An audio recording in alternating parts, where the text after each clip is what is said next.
Hello dear student, आप सभी के चैनल में आपका स्वागत है। हम रीट एसएसटी में एसएस के टीचिंग मेथड कंप्लीट कर रहे थे, जिसमें अपन ने यूनिट 11 के शिक्षा शास्त्रीय मुद्दे प्रथम में 2 यूनिट कंप्लीट कर ली है। 2 टॉपिक, जिसका नाम था, पहला टॉपिक का नाम था सामाजिक अध्ययन की संकल्पना और प्रकृति। दूसरा टॉपिक अपन ने कंप्लीट किया था कक्षा कक्ष की प्रक्रियाएं, क्रियाकलाप और विमर्श। उसके बाद अपन ने सामाजिक अध्ययन की शिक्षण विद्या कंप्लीट की थी। अब आता है तीसरा टॉपिक, सामाजिक अध्ययन के अध्यापन संबंधी समस्याएं। अगर आपने 2 टॉपिक नहीं पढ़े हैं तो आप प्लेलिस्ट में जाकर देख सकते हैं। एसएस टीचिंग मेथड के नाम से प्लेलिस्ट बनी हुई है, वहां आपको ये टॉपिक मिल जाएंगे। अब अपन तीसरा टॉपिक स्टार्ट करते हैं। जैसा कि इसके नाम से स्पष्ट है कि सामाजिक अध्ययन को पढ़ाते समय कौन कौन सी समस्याएं उत्पन्न होती हैं, इसके बारे में इस टॉपिक में बताया गया है। नॉर्मली इससे रिलेटेड नॉर्मली क्वेश्चन आते हैं, जिसमें अपन को स्वयं का दिमाग लड़ाना पड़ता है कि सामाजिक अध्ययन के अध्यापन संबंधी समस्याओं में से कौन सा नहीं है। इस प्रकार का क्वेश्चन बन सकता है। या फिर सामाजिक अध्ययन के शिक्षक में कौन कौन से गुण होने चाहिए और इनमें से कौन सा नहीं है, इस प्रकार का क्वेश्चन भी बन सकता है। आप सभी को पता है सामाजिक अध्ययन को पढ़ाते समय बहुत कठिनाइयां आती हैं, जैसे अवधान संबंधी समस्याएं हो गई, भाषिक कौशल संबंधी समस्याएं हो गई, गामक कौशल संबंधी समस्याएं होती हैं, दृश्य श्रव्य विभेद में होने वाली कठिनाई होती हैं, कक्षा या घर के भौतिक परिवेश से संबंधित समस्याएं होती हैं। तो आइए स्टार्ट करते हैं सामाजिक अध्ययन के अध्यापन संबंधी समस्याएं। अधिगम प्रक्रिया में सीखने वालों की मुख्य भूमिका होती है, अतः सीखने वालों के अभ्यर्थियों तथा योग्यताओं और क्षमताओं की पहचान करना आवश्यक होता है। और अधिगम के दौरान छात्रों की क्षमताओं के अनुसार अनेक समस्याएं आती हैं।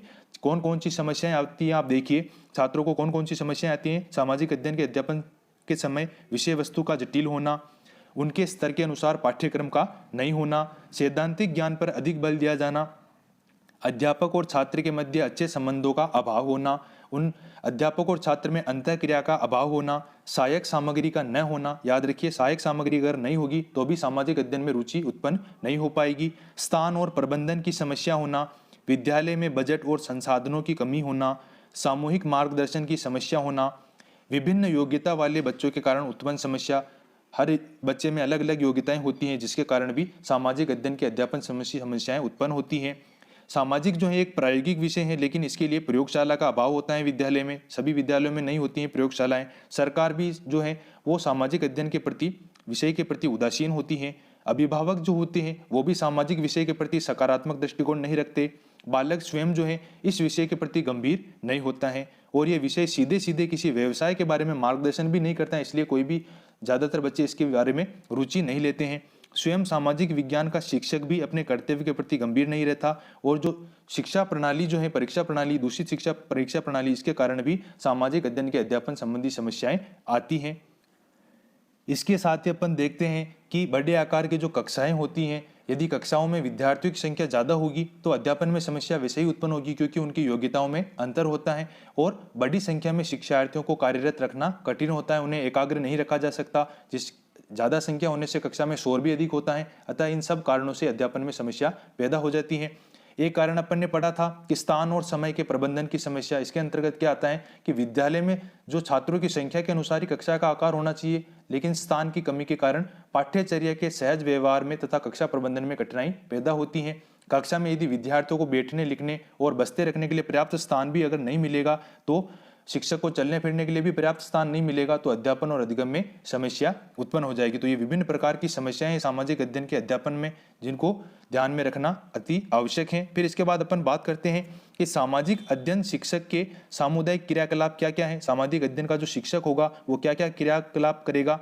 नारा लेखन, रैली निकालेगा, स्वच्छता अभियान में शामिल होगा, स्वास्थ्य शिविर में क्रियाकलाप करेगा, बालिका शिक्षा विकास शिविर में भी ये क्रियाकलाप करेगा, बाल सभा का आयोजन करेगा, बाल मेले का आयोजन करेगा, बचत बीमा, बैंकिंग कार्यशाला, रक्तदान शिविर, वृक्षारोपण कार्यक्रम का आयोजन, प्रभात फेरी का आयोजन और विभिन्न प्रकार के कार्यक्रमों में सामुदायिक क्रियाकलाप में शामिल होता है सामाजिक अध्ययन का शिक्षक। अब अपन बात करते हैं कि सामाजिक अध्ययन का जो शिक्षक होता है इसमें क्या क्या गुण होने चाहिए। इस टॉपिक में नॉर्मली आपसे गुणों के बारे में पूछ सकता है कि निम्न में से सामाजिक अध्ययन के शिक्षण में कौन सा गुण नहीं होना चाहिए। पिछली बार पूछा गया था कि उसे ट्यूशन में व्यस्त होना चाहिए, तो ये नॉर्मली गुण के बारे में पूछा जा सकता है कि सामाजिक अध्ययन के शिक्षक के गुण में से कौन सा नहीं है। अपन बात करते हैं रायबर्न के बारे में। रायबर्न ने शिक्षक के गुण के बारे में क्या कहा है कि शिक्षक जो है समाज का सबसे चरित्रवान व्यक्ति होता है। ये किसने कहा है? रायबर्न ने। याद रखिएगा, रायबर्न का कथन है शिक्षक के बारे में कि शिक्षक जो होता है वो समाज का सबसे चरित्रवान व्यक्ति होता है। डॉक्टर सर्वपल्ली राधाकृष्णन जी का क्या कहना है शिक्षक के बारे में? वह राष्ट्र उतना ही महान है जितना महान उस राष्ट्र का शिक्षक है। याद रखिएगा किसका कहना है, डॉक्टर राधाकृष्णन जी ने कहा है कि वह राष्ट्र उतना ही महान है जितना महान उस राष्ट्र का शिक्षक है। फिर आते हैं कुबली महोदय, जिन्होंने कहा है कि शिक्षक के रूप में वही व्यक्ति सफल है जो ज्ञानी, तर्कवान और अदम्य साहसी। ये कहना है कुबली का। तो आप याद रखिएगा रायबर्न का कहना था शिक्षक समाज का सबसे चरित्रवान व्यक्ति होता है। सर्वपल्ली राधाकृष्णन जी ने कहा था वह राष्ट्र उतना ही महान है जितना उस राष्ट्र का शिक्षक है। कुबली महोदय ने कहा है कि शिक्षक के रूप में वही व्यक्ति सफल है जो कि ज्ञानी, तर्कवान और अदम्य साहसी हो। फिर इसके बाद अपन बात करते हैं क्या क्या गुण होने चाहिए शिक्षक में, सामाजिक अध्ययन के शिक्षक में।